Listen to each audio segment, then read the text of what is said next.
Okay, so you know that factory authorized parts maintain original equipment warranties and that they're UL certified.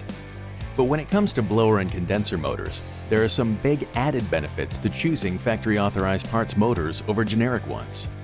The first major benefit you'll see when you choose factory authorized parts motors is that they ensure optimal system performance. Factory authorized parts motors provide improved efficiency because their precision design ensures the motor isn't overloaded and produces the correct airflow.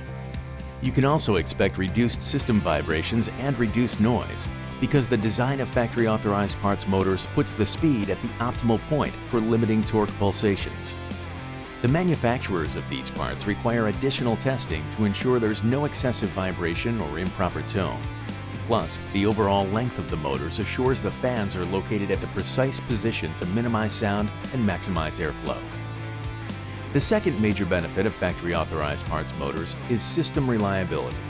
These motors are designed to reduce stress on components and reduce wear on the system. Stringent design life and reliability testing regimens provide a longer life for the motor, approximately 15 years.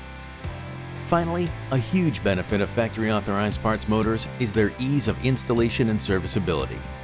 Factory authorized parts motors have watertight raceway connections, exact wire terminations and lead lengths, and are the exact size, fit, and specifications for the system, so no modifications are required. Also, the same hardware used to mount and secure the original motor can be reused to mount the replacement motor. So if you're looking for peak system performance, maximum system reliability, and motors that are easy to install and service, you want factory authorized parts motors. You'll save time on the job and you'll make happier customers, and that's always good for business.